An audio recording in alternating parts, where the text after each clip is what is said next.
yesterday. We have Representative Lee's upcoming guests on Cook Connection. Comment on an advertiser editorial. This is Representative Carroll and new appointees to her Highfield League Advisory Committee.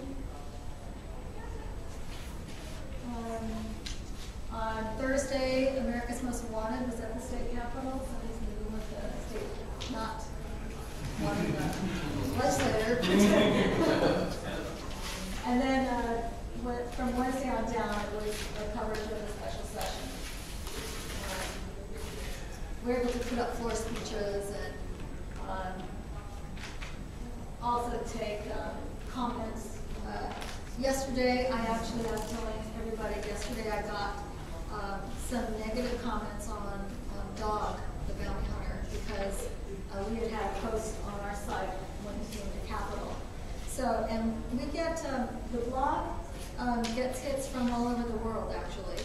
It's amazing. You put it up there and you don't realize that it's something that the whole world can access.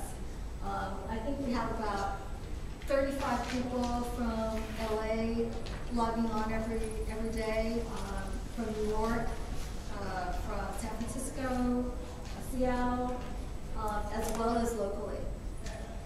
So it's been interesting. People who are not from Hawaii, but they live elsewhere, they want to keep up with what's happening here. How do you moderate the blog? A comment will come in. It won't get posted to the blog, but I will be able to see the comment. And I'm the moderator, and I have the authority to reject it or to publish it. Now, I only have to reject one comment, and that was yesterday when the comment on Dog was a derogatory comment. But I don't reject comments that are negative to the House, as long as they're civil and even if they don't agree with the policy, or if they have something to say, we publish it. And in fact, we encourage it, and we want people to respond to that comment. We do want a dialogue to go on. And that was one of the reasons why it was difficult, in a way, to get people to say, okay, this is a good idea. In actuality, what you want is you want to know what's being said out there, actually, and then the blog gives you an opportunity to respond to it quickly.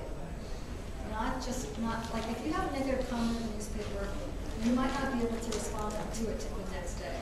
The blog, you can respond to it immediately. Would the comment section be a good section for peace activists? Speaking of Peace Day,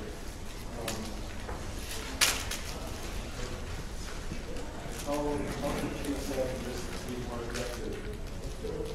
Like getting the support, especially from the professional representatives or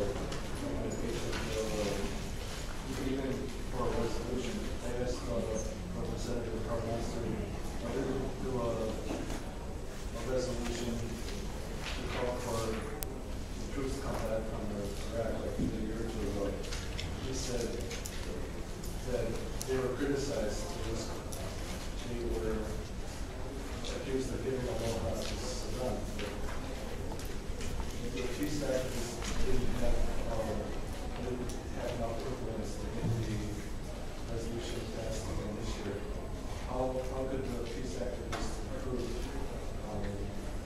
their... That's a good question. I think if you're a peace activist and you see something on the blog related to peace activities like this day, and I see that we're getting 100 comments from peace activists, I think people would pay attention to that. As politicians were being criticized by the members. So what can peace activists do to be more effective besides the blog? Well, you can, if you work in numbers, that would be helpful. Are you familiar with the Continental Peace Institute? You should work through that. What kind of exposure, what kind of influence do they have? They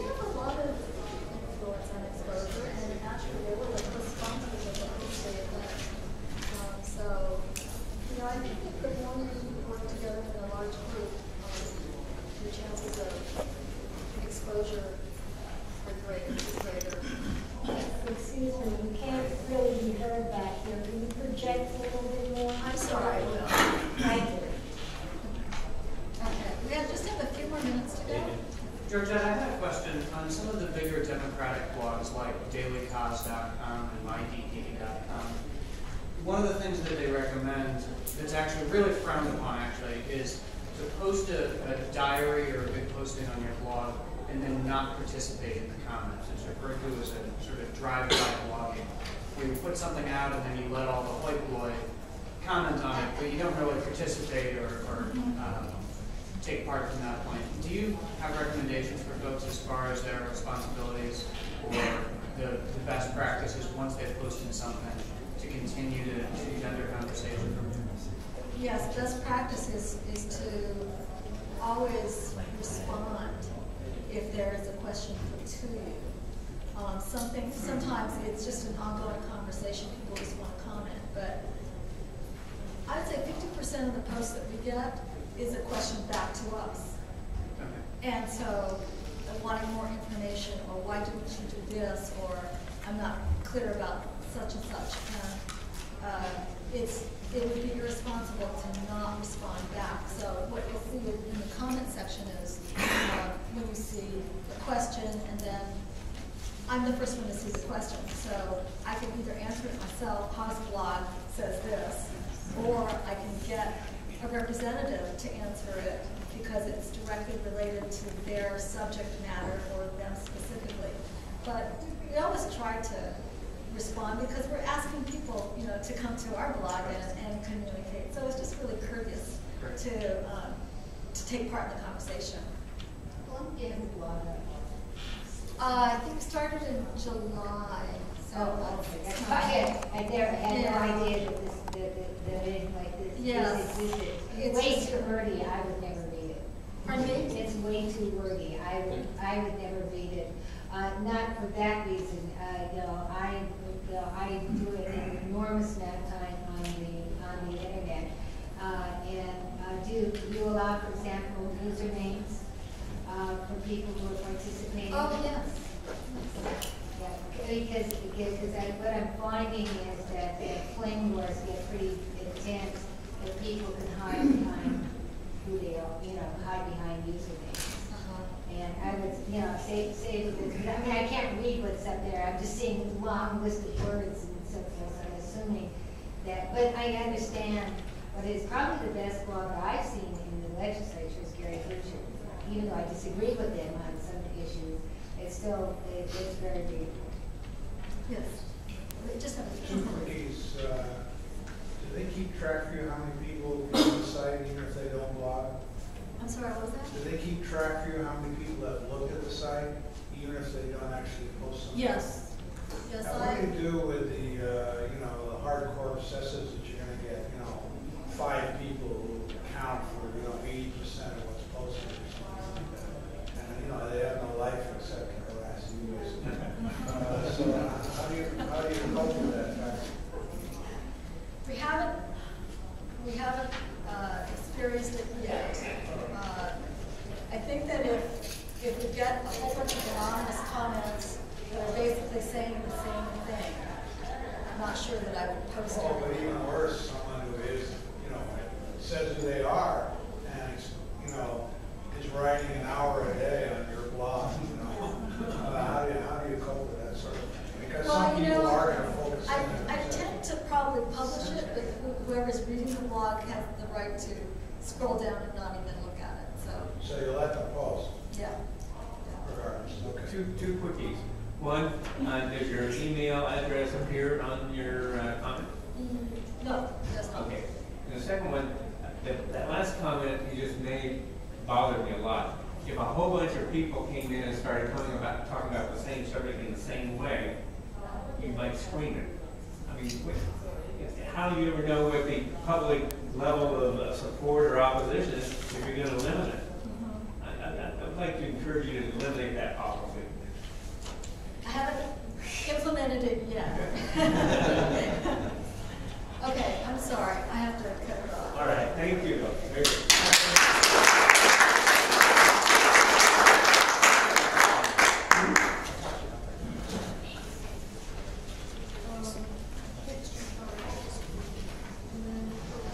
I've never been on a wall.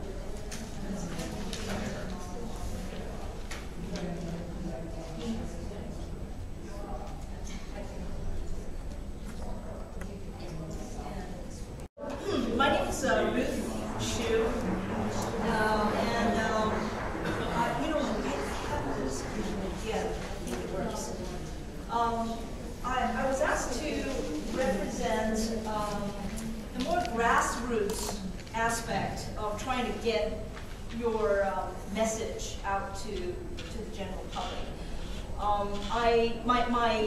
The job that supports me is that of an associate professor of English at University of Hawaii, Manoa.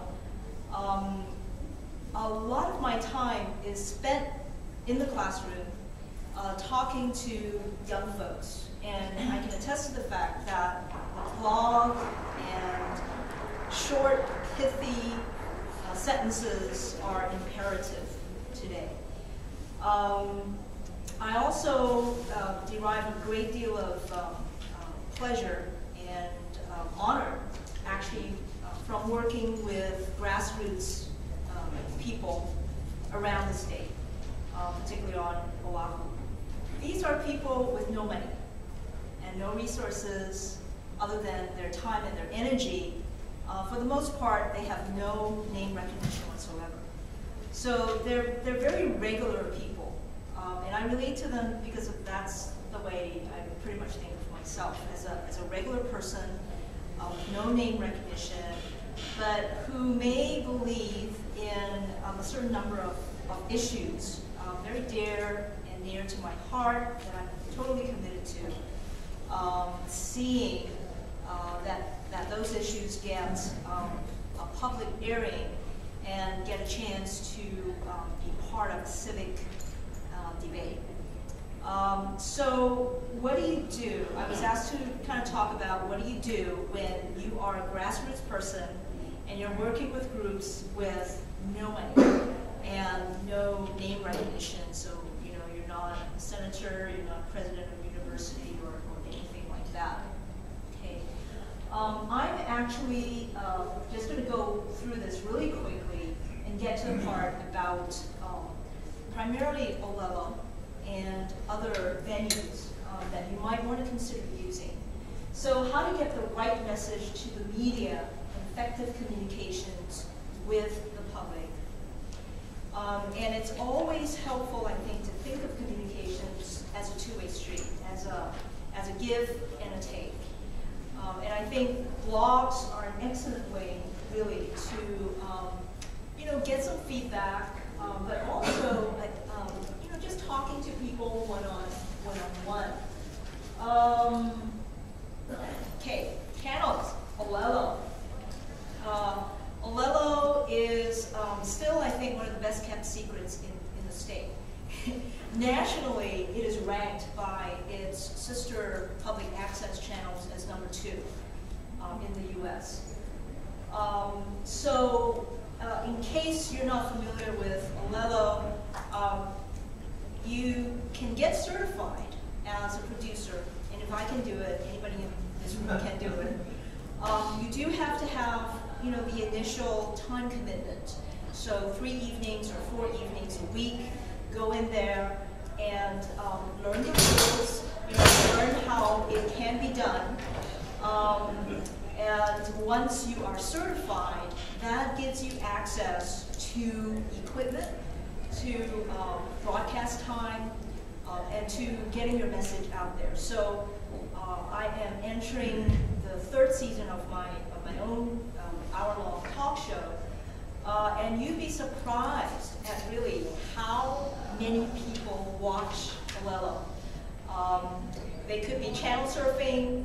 They see a face of your guest and they say, oh, okay, that's interesting, and that's an interesting topic. They come back 2 or 3 times more, and then they're hooked. So I've run into people in supermarkets, in libraries, just walking the street somewhere. And they may not remember your name right off the bat, but they remember your show or they remember your guest, and they feel close enough to you that they want to stop you and give you their opinion. I think one of the most astounding but also rewarding things about Olelo and doing a show on Olelo is that people really feel they can talk to you. They feel that I've had phone calls, emails, and it could be about anything that I happen to be doing at that time. And people really have opinions out there. They really do care. And I think of shows like this as a means to keep people engaged in civic discourse, and keep people engaged in the process of governing themselves and giving input to their representatives as well. So what can you do? Make sure your neighborhood boards are taped. I think some expense is involved unless you can find somebody to do the training at Olelo, get certified so that they can check out camera equipment and to do the taping for you. Yes? There is money in every neighborhood board account for community taping. Thank you. That was done in this last thing. So you convince the neighborhood board To actually use to that do money. it, then you don't have a cost. And I believe Olelo has one channel dedicated to government. You know, neighborhood boards, county, the capital, things like that. These are really, you know, imperative, I think. Yes. Doctor, on the subject of the neighborhood board, they also have an online bulletin board for each of the boards. On Monday, by the way, at 4 p.m., the managing director's conference room is a review of changes that are proposed to adopt neighborhood board. Those are free, that would be a place to go. That would be a place to go. You'd also be interested to know that Olelo is expanding its online streaming services. So once you have a show in the can and submitted, you know, their staff will convert it to the necessary digital format for storage and streaming through the internet. So you know those iPhones and iPods and laptops, youngsters nowadays, they get tapped in anywhere. And Hawaii, I think, is really one of the best places in terms of internet cafes, wireless access. And what people do, they sit down, they order a drink, they flip open their laptop, and they're surfing. They have their favorites all mapped out, and they're looking at what you're doing. Also, as a form of service, but also community building, have your neighborhood events like Kalolo Pride or something like that taped and televised with your name as a producer or the host. So this is in particular for community grassroots activists who are not only interested in putting out a particular set of messages, but who are also interested in building community, in building family, in building the sense of we are part of this neighborhood, we're in this together, we need to care about what's happening. Connect to others. Connection is imperative. I feel, particularly given some of the challenges that I think Hawaii is facing. I do a lot of public talks and presentations, but I try to focus on conferences or invitations that have to do with the issues that my constituents care about. So in framing my show, in crafting my show, I have limited myself to a certain set of issues. And that's also in order to form a kind of name recognition for people. So as I was telling the group before, if somebody is interested in peace issues or Iraq, Super Ferry, Hawaiian sovereignty, they tend to start calling me now. If they're interested in better homes and garden, they probably won't call me. Okay, so you know, you craft a set of issues that people identify with. Okay. I've never had trouble getting guests on my show. And you're only, for 1 hour show, you only have to put in one new show per month. And I think I've been averaging about 18 new shows per year. So there's really no dearth of people, responsible, intelligent people who have a lot to say. Okay, so, 9 minutes. Talk about your issues with family and friends, family conversations, volunteer for neighborhood events, Boy Scouts, Rotary, blogs, allow others to respond. There are blogs that don't allow comments. But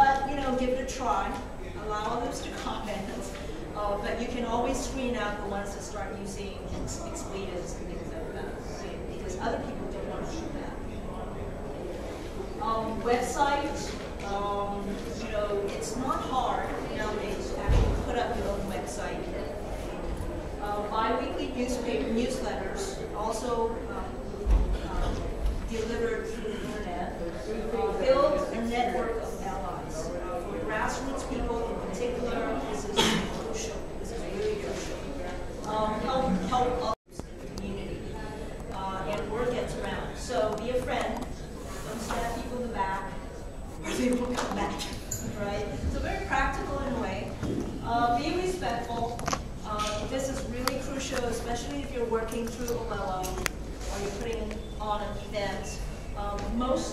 For grassroots people, the help will be coming from grassroots people. They're volunteers. So be very grateful. Be very grateful to all of them. That's the only way you can thank. Yeah. Share food. Stories are imperative. That's how people relate to you and to your message. When you tell your own story, try to listen more than talk.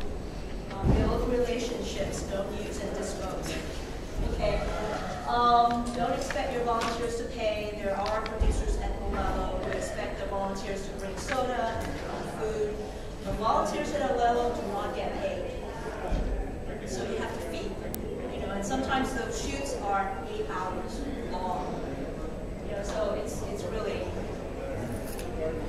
And always remember, you know, the word gets around. You know, this is a new group that Lynette and I are part of. And besides the video projects that we have going, we're also putting out a line of graphic novels, which really, the young folks, you know, from teenagers to older people, like myself, are really into these things. So it's a matter of marrying drawings, graphics,